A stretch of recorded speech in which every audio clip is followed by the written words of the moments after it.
Welcome everybody. We're here for another episode of Wine Doctor TV. I'm your host, the Wine Doctor. My name is Jesse McLean. I'm a doctor of nursing practice specializing in neurology. I dabbled in Ohio legislation back in the day as well, but I'm also certified by the Wine Spirits Education Trust and the Wine Scholars Guild as a French wine scholar. Today, we're here to celebrate Thanksgiving and to talk about Beaujolais Nouveau. Now, Beaujolais is a small sub-region within the region of Bourgogne, or Burgundy as you may know it. Now, Burgundy is known for its Pinot Noir and Chardonnay, but in the region of Beaujolais, 90% of the grape grown there is Gamay, G-A-M-A-Y. What makes Beaujolais Nouveau so unique is typically the first wine released of the year, shortly thereafter harvest.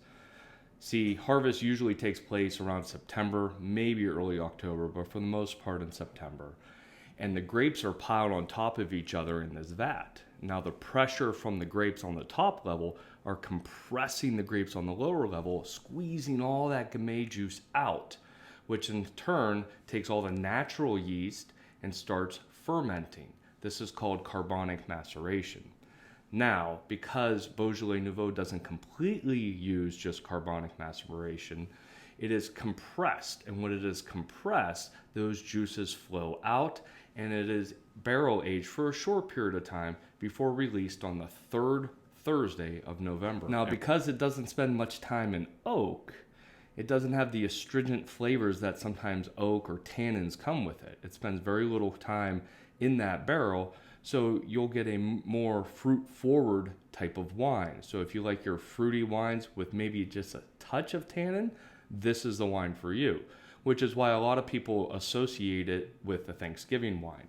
Not just because it comes out before Thanksgiving, 1 week before Thanksgiving, but because you're usually eating game such as turkey and mashed potatoes and gravy and cranberry. So you could have a little acid, you could have a little sweetness, and you could have a lot of fruit to go along perfectly with your Thanksgiving meal. We're gonna taste the release of Beaujolais Nouveau. I have yet to taste it yet, so I opened it, haven't tried it, and we're gonna taste it along together. Now, I usually order a case of this stuff, and I pass it around my office at our Christmas party every year. I just absolutely can't get enough of Beaujolais Nouveau. I actually have a vertical going just because I want it, not because it ages well, but because I want to taste it throughout the years.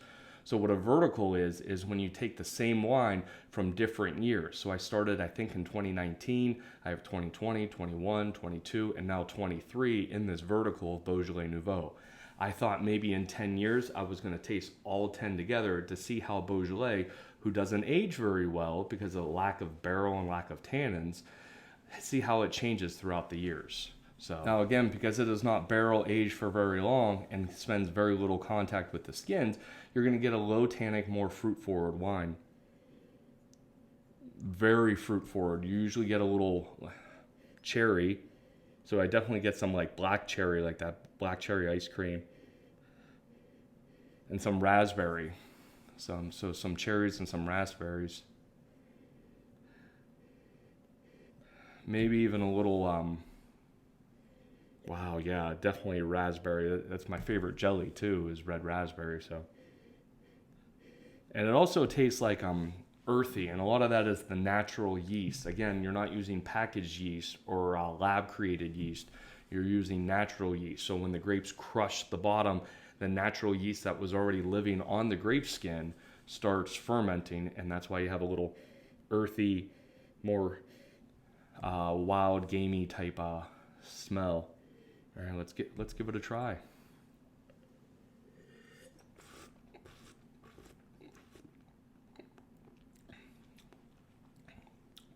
Wow, very fruity.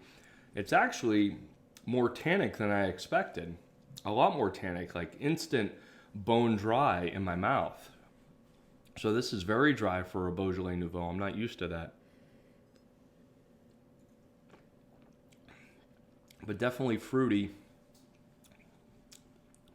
Definitely fruit, definitely cherry, a lot of cherry. So on the nose, I smelled a lot of more red raspberry, but when I taste it, I definitely smell a lot more cherry. So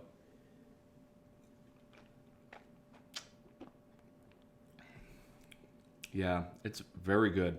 It's probably not my favorite Beaujolais Nouveau. I think 2020 was my, like, by far and away my favorite Beaujolais Nouveau. Now, granted, I spent a lot of time hubbed up in the hospital, so I was looking for anything to make the year go along well. But it was by far and away the most fruitful, tasty wine in the world. Probably a little too tannic for what I would expect from a Beaujolais Nouveau, but still a very good wine nonetheless. I probably give it for a Beaujolais Nouveau, I probably give it a 88 out of 100.